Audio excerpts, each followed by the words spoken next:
Okay, picture this. You've just won one of the biggest beauty pageants in the world. You're on cloud nine, right? The crown, the stash, the promise of traveling to 20 plus countries, doing advocacy work, living your absolute dream life for an entire year. But what if I told you that within months, you'd be sitting in a rundown house, completely isolated, ordering delivery food that takes about 2 hours to arrive because there's literally nothing in your fridge, while pageant officials are pinching your body and telling you you're too fat? What if I told you that you'd become so depressed, so trapped that your own mother would have to fly out just to check if you were okay? And what if the organization that promised you the world was actually, well, let's just say they had some pretty creative accounting methods when it came to vote buying? This is Rachel Gupta's story. And honestly, after diving into everything that happened to her during her Miss Grand International reign, I can't stop thinking about how we celebrate these moments without ever asking what happens behind the scenes. Because what happened to Rachel, it's not what anyone signed up for. So let me set the scene for you.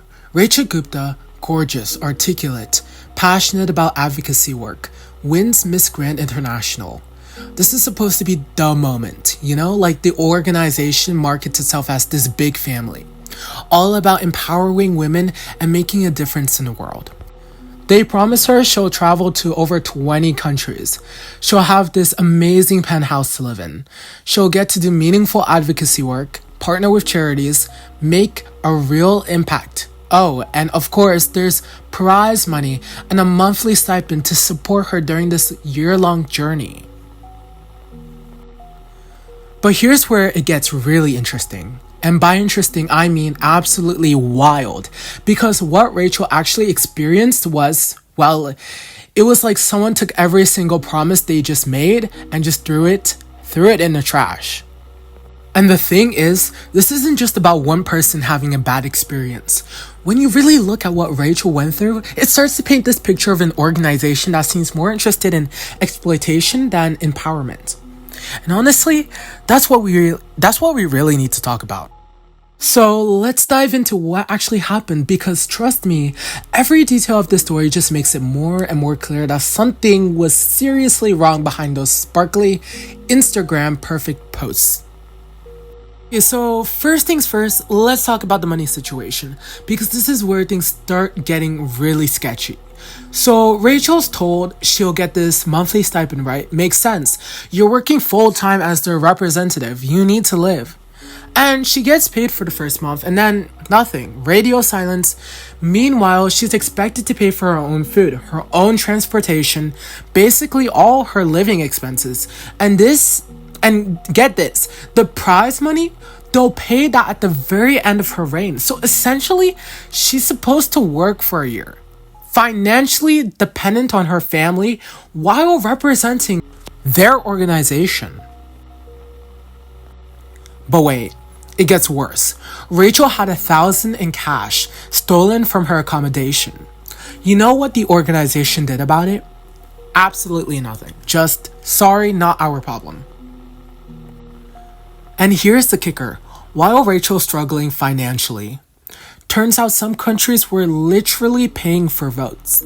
Like, actual vote buying was happening to determine winners. So not only are they not supporting their queen financially, they're also running what sounds suspiciously like rigged competition. Now, let's talk about this amazing penthouse they promised her. You ready for this? They moved her from this cramped hotel room to what she describes as a dilapidated house. Not in the city center, oh no, that would be too convenient. This place was far from everything, and guess what? No transportation provided. So, Rachel's essentially trapped. She can't go anywhere. She's stuck in this rundown house with no car, no way to get around. And remember, she's supposed to be out there doing advocacy work, making appearances, being the face of this organization. But here's what really gets me. There was no food provided, like none. The fridge was empty, there were no pots, no pans, no basic cooking supplies. So Rachel's ordering delivery every single day, and it's taking 2 hours to arrive because she's in the middle of nowhere. 2 hours for food every day while representing a supposedly prestigious international organization. And the whole time, no one's checking on her. No regular communication, no safety check-ins, and they left her there, alone, in a house that was falling apart with no support system whatsoever. Now we need to talk about something that's honestly made my stomach turn when I read about it. When I listened to it, the body shaming.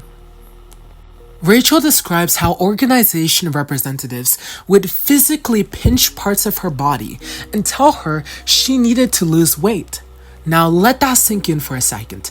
Grown adults in positions of power physically grabbing and pinching a young woman's body while criticizing her appearance. And then, and I can't even believe I'm saying this, they wouldn't provide her with gym access.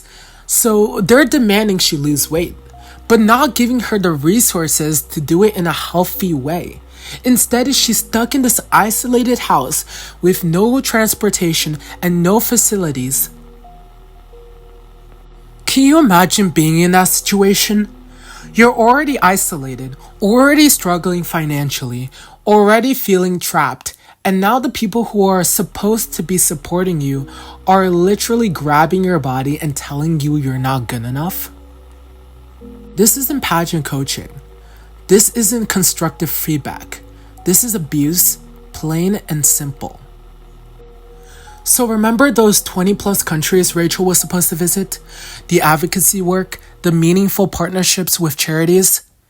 In 7 months, she traveled to one country. One. The Czech Republic.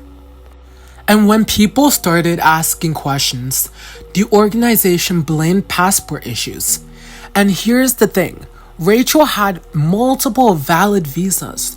She was ready to travel. The problem was her organization, not her documentation.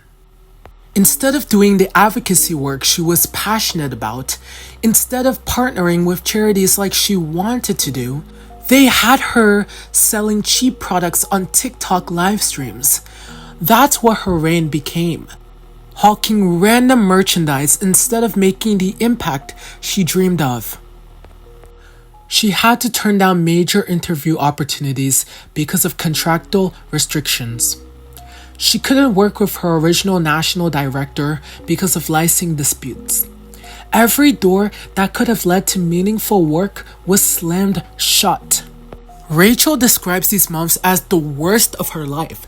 She talks about being at rock bottom, dealing with constant depression and isolation, and the whole time, she had to maintain this happy, grateful appearance for the cameras. Her mother was so worried about her mental state that she had to fly out to check on her. Think about that. A mother is so concerned about her daughter's well-being that she traveled internationally just to see if she was okay. And through all of this, the organization kept threatening to dethrone her if she didn't comply. They used the crown, her dreams, her achievements as a weapon to keep her in line. But here's what I love about Rachel's story and why I think she's actually incredibly brave. She realized that staying silent, maintaining this fake, perfect image wasn't worth sacrificing her mental health and integrity. So she made a choice. She decided to return the crown and speak publicly about what really happened. Not from a place of bitterness or revenge, but from a place of strength. Because she realized that other young women needed to know the truth before they signed similar contracts. Here's what really gets me about this whole situation. This isn't just about Rachel. This pattern, queens wanting out of their contracts, national directors dropping their licenses, focusing on appearance over substance, this suggests something systematically wrong about how this organization operates. We live in this world where we celebrate these crowning moments, these Instagram perfect posts of queens traveling and smiling and representing their countries. But we never ask what's really happening behind the scenes. We never question whether these organizations are actually supporting the women they claim to empower. Rachel's story matters because it pulls back the curtain on an industry that often prioritizes profit over people. It shows us what can happen when young women's dreams and ambitions are exploited rather than nurtured. And honestly, it makes me wonder how many people are in similar situations, staying silent because they're afraid of losing everything they've worked for. How many people are enduring abuse and exploitation because they don't want to seem ungrateful or difficult? So here's what I want you to take away from Rachel's story. When someone speaks out about their experiences, especially when it comes at the cost of something significant, we should listen. When someone chooses truth over maintaining a perfect image, that takes real courage. Rachel could have stayed silent, finished her reign, collected her prize money, and moved on, but she chose to warn others instead. She chose to use her voice to potentially protect future contestants from going through what she went through. That's the kind of person we should be supporting, not organizations that prioritize their reputation over their queen's well-being, but individuals who prioritize truth and integrity over personal gain. What do you think about Rachel's decision to speak out? Have you ever been in a situation where you had to choose between staying silent and speaking truth? Let me know in the comments. I genuinely want to hear your thoughts on this. And if this story opened your eyes like it did mine, make sure to share it, because stories like Rachel's deserve to be heard. And the more we talk about these issues, the harder it becomes for organizations to sweep them under the rug. Anyway, thank you for listening. Stay curious, stay cozy, and I'll see you in the next one.